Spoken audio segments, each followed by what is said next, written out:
நாளாகமத்தின் முதலாம் புஸ்தகம் 16ஆம் அதிகாரம். அவர்கள் தேவனுடைய பெட்டியை உள்ளே கொண்டு வந்தபோது தாவீது அதற்கு போட்ட கூடாரத்தின் நடுவே அவர்கள் அதை வைத்து தேவனுடைய சந்நிதியில் சர்வாங்க தகன பலிகளையும் சமாதான பலிகளையும் செலுத்தினார்கள். தாவீது சர்வாங்க தகன பலிகளையும் சமாதான பலிகளையும் செலுத்தி தீர்ந்த பின்பு அவன் ஜனத்தை கர்த்தருடைய நாமத்திலே ஆசீர்வதித்து புருஷர் தொடங்கி ஸ்திரீகள் மட்டும் இஸ்ரவேலராகிய அனைவருக்கும் அவரவருக்கு ஒவ்வொரு அப்பத்தையும் ஒவ்வொரு இறைச்சி துண்டையும் ஒவ்வொரு படி திராட்சரசத்தையும் பங்கிட்டு கொடுத்தான். இஸ்ரவேலின் தேவனாகிய கர்த்தரை பிரஸ்தாபம் பண்ணி துதித்து புகழுகிறதற்கு கர்த்தருடைய பெட்டிக்கு முன்பாக சேவிக்கத்தக்க லேவியரில் சிலரை நியமித்தான். அவர்களில் ஆசாப் தலைவனும் சகரியா அவனுக்கு இரண்டாவதுமாயிருந்தான். ஏயல், செமிரமோத், எகியேல், மத்தித்தியா, எலியாப், பெனாயா, ஓபேத் ஏதோம், ஏயல் என்பவர்கள் தம்புரு சுரமண்டலம் என்னும் கீத வாக்கியங்களை வாசிக்கவும் ஆசாப் கைத்தாளங்களை கொட்டவும் பெனாயா, யாகாசியேல் என்னும் ஆசாரியர் எப்போதும் தேவனுடைய உடன்படிக்கை பெட்டிக்கு முன்பாக பூரிகைகளை ஊதவும் நியமிக்கப்பட்டார்கள். அப்படி ஆரம்பித்த அந்நாளிலே தானே கர்த்தருக்கு துதியாக பாடும்படி தாவீது ஆசாப்பிடத்திலும் அவன் சகோதரரிடத்திலும் கொடுத்த சங்கீதமாவது: கர்த்தரை துதித்து அவருடைய நாமத்தை பிரஸ்தாபமாக்குங்கள், அவருடைய செய்கைகளை ஜனங்களுக்குள்ளே பிரசித்தப்படுத்துங்கள், அவரை பாடி அவரை கீர்த்தனம் பண்ணி அவருடைய அதிசயங்களை எல்லாம் தியானித்து பேசுங்கள், அவருடைய பரிசுத்த நாமத்தை குறித்து மேன்மை பாராட்டுங்கள், கர்த்தரை தேடுகிறவர்களின் இருதயம் மகிழ்வதாக. கர்த்தரையும் அவர் வல்லமையையும் நாடுங்கள், அவர் சமூகத்தை நித்தமும் தேடுங்கள். அவருடைய தாசனாகிய இஸ்ரவேலின் சந்ததியே, அவரால் தெரிந்து கொள்ளப்பட்டவர்களாகிய யாக்கோபின் புத்திரரே, அவர் செய்த அதிசயங்களையும் அவருடைய அற்புதங்களையும் அவர் வாக்கின் நியாய தீர்ப்புகளையும் நினைவு கூறுங்கள். அவரே நம்முடைய தேவனாகிய கர்த்தர். அவருடைய நியாய தீர்ப்புகள் பூமி எங்கும் விளங்கும். 1000 தலைமுறைக்கென்று அவர் கட்டளையிட்ட வாக்கையும் ஆபிரகாமோடே அவர் பண்ணின உடன்படிக்கையையும் அவர் ஈசாக்குக்கு இட்ட ஆணையையும் என்றென்றைக்கும் நினைத்திருங்கள்.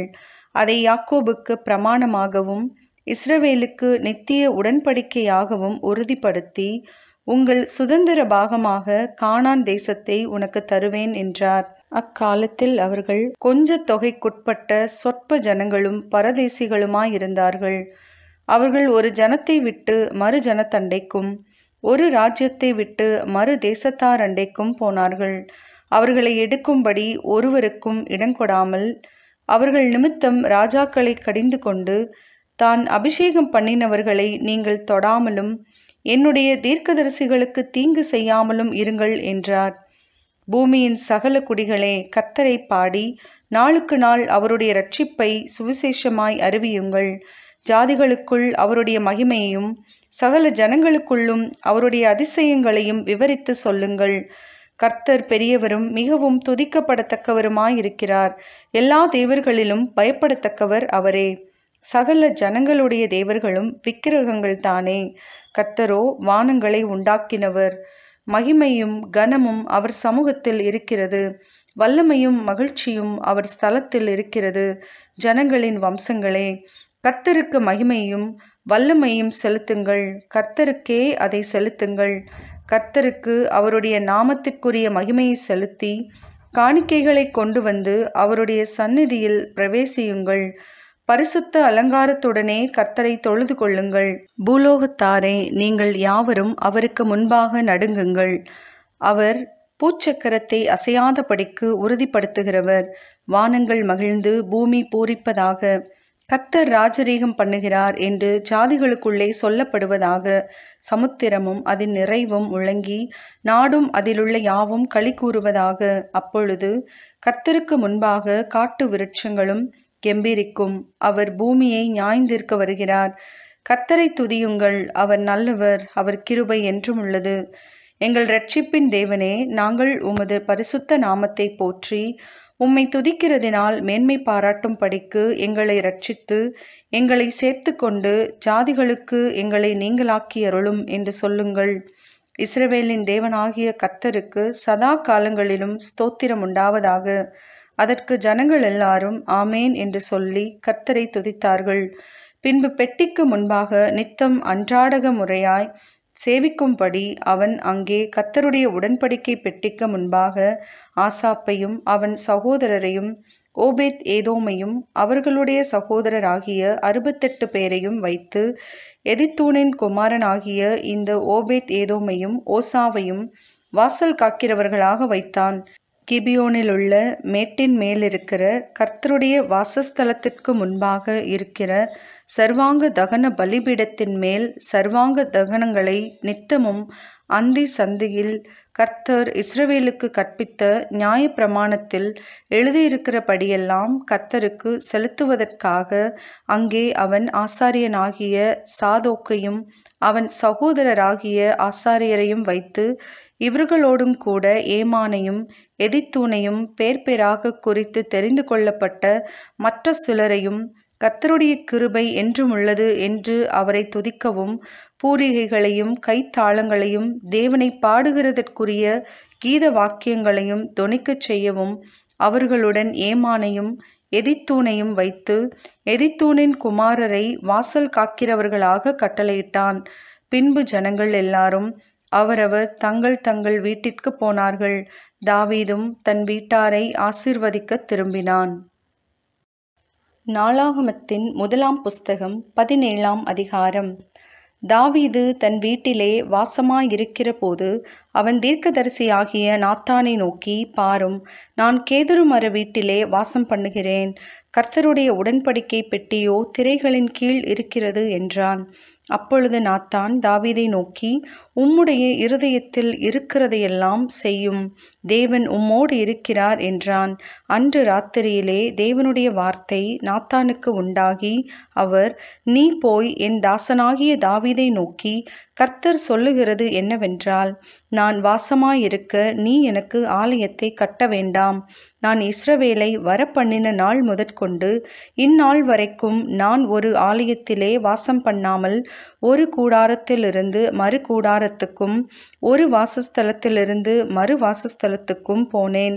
நான் சகல இஸ்ரவேலோடும் உலாவி வந்த எவ்விடத்திலாகிலும் நான் என் ஜனத்தை மேய்க்க கற்பித்த இஸ்ரவேலின் நியாயாதிபதிகளில் யாதொருவனை நோக்கி, நீங்கள் எனக்கு கேதுரு மரத்தால் செய்யப்பட்ட ஆலயத்தை கட்டாதிருக்கிறது என்ன என்று யாதொரு வார்த்தை சொன்னது உண்டோ? இப்போதும் நீ என் தாசனாகிய தாவீதை நோக்கி, சேனைகளின் கர்த்தர் சொல்லுகிறது என்னவென்றால், நீ என் ஜனமாகிய இஸ்ரவேலின் மேல் அதிபதியாயிருக்கும்படி ஆடுகளின் பின்னே நடந்த உன்னை ஆட்டு மந்தையை விட்டு எடுத்து நீ போன இடமெல்லாம் உன்னோடே இருந்து உன் சத்துருக்களை எல்லாம் உனக்கு முன்பாக நிர்மூலமாக்கி பூமியில் இருக்கிற பெரியோர்களின் நாமத்திற்கு ஒத்த நாமத்தை உனக்கு உண்டாக்கினேன். நான் என் ஜனமாகிய இஸ்ரவேலுக்கு ஒரு இடத்தையும் ஏற்படுத்தி அவர்கள் தங்கள் ஸ்தானத்திலே குடியிருக்கவும் இனி அவர்கள் அலையாமலும் முன்போலும் நான் என் ஜனமாகிய இஸ்ரவேலின் மேல் நியாயாதிபதிகளை கட்டளையிட்ட நாள் முதல் நடந்தது போலும் நியாயக்கேட்டின் மக்களால் இனி சிறுமைப்படாமலும் இருக்கவும் அவர்களை நாட்டினேன். உன் சத்துருக்களை எல்லாம் கீழ்ப்படுத்தினேன். இப்போதும் கர்த்தர் உனக்கு ஒரு வீட்டை கட்டுவார் என்பதை உனக்கு அறிவிக்கிறேன். நீ உன் பிதாக்களிடத்திலே போக உன் நாட்கள் நிறைவேறும்போது நான் உனக்கு பின்பு உன் புத்திரரில் ஒருவனாகிய உன் சந்ததியை எழும்ப பண்ணி அவன் ராஜ்யத்தை நிலைப்படுத்துவேன். அவன் எனக்கு ஒரு ஆலயத்தை கட்டுவான். அவன் சிங்காசனத்தை என்றைக்கும் நிலைக்க பண்ணுவேன். நான் அவனுக்கு பிதாவாயிருப்பேன், அவன் எனக்கு குமாரனாயிருப்பான். உனக்கு முன் இருந்தவனை விட்டு என் கிருபையை நான் விலக பண்ணினது போல் அவனை விட்டு விலக பண்ணாமல் அவனை என் ஆலயத்திலும் என் ராஜ்யத்திலும் என்றென்றைக்கும் நிலைக்க பண்ணுவேன். அவனுடைய ராஜாசனம் என்றென்றைக்கும் நிலை பெற்றிருக்கும் என்று சொல் என்றார். நாத்தான் இந்த எல்லா வார்த்தைகளின்படியும் இந்த எல்லா தீர்க்க தரிசனத்தின் படியும் தாவீதுக்கு சொன்னான். அப்பொழுது தாவீது ராஜா உட்பிரவேசித்து கர்த்தருடைய சமூகத்திலிருந்து, தேவனாகிய கர்த்தாவே, தேவரீர் என்னை இதுவரைக்கும் கொண்டு வந்ததற்கு நான் எம்மாத்திரம், என் வீடும் எம்மாத்திரம். தேவனே, இது இன்னும் உம்முடைய பார்வைக்கு கொஞ்ச காரியமாயிருக்கிறது என்று தேவனான கர்த்தராயிருக்கிற நீர் உமது அடியானுடைய வீட்டை குறித்து வெகு தூரமாயிருக்கும் காலத்து செய்தியையும் சொல்லி என்னை மகா மேன்மையான சந்ததியின் மனுஷனாக பார்த்தீர்.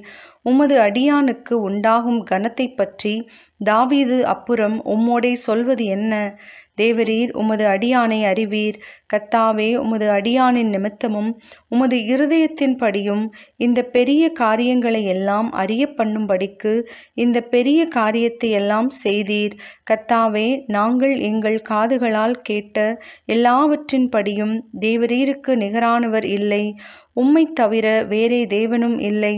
உம்முடைய ஜனமாகிய இஸ்ரவேலுக்கு நிகரான ஜனமும் உண்டோ? பூலோகத்தில் இந்த ஒரே ஜாதியை தேவனாகிய நீர் உமக்கு ஜனமாக மீட்கும்படி பயங்கரமான பெரிய காரியங்களினால் உமக்கு கீர்த்தியை உண்டாக்கி நீர் எகிப்திற்கு நீங்களாக்கி மீட்ட உமது ஜனத்திற்கு முன்பாக ஜாதிகளை துரத்தி உமது ஜனமாகிய இஸ்ரவேலர் என்றைக்கும் உமது ஜனமாயிருப்பதற்கு அவர்களை நிலைப்படுத்தி கர்த்தராகிய நீர் தாமே அவர்களுக்கு தேவனானீர். இப்போதும் கர்த்தாவே, தேவரீர் அடியானையும் அவன் வீட்டையும் குறித்து சொன்ன வார்த்தை என்றென்றைக்கும் நிலைவரப்பட்டிருப்பதாக. தேவரீர் சொன்னபடியே செய்தருளும்.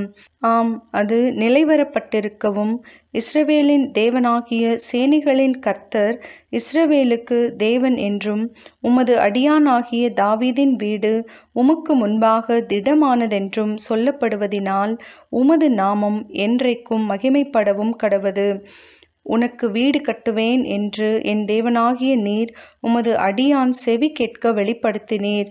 ஆகையால் உமக்கு முன்பாக விண்ணப்பம் பண்ண உமது அடியானுக்கு மன தைரியம் கிடைத்தது. இப்போதும் கர்த்தாவே, நீரே தேவன். நீர் உமது அடியானை குறித்து இந்த நல்ல விசேஷத்தை சொன்னீர். இப்போதும் உமது அடியானின் வீடு என்றைக்கும் உமக்கு முன்பாக இருக்கும்படிக்கு அதை ஆசீர்வதித்தருளினீர். கர்த்தராகிய தேவரீர் அதை ஆசீர்வதித்தபடியினால் அது என்றைக்கும் ஆசீர்வதிக்கப்பட்டிருக்கும் என்றான்.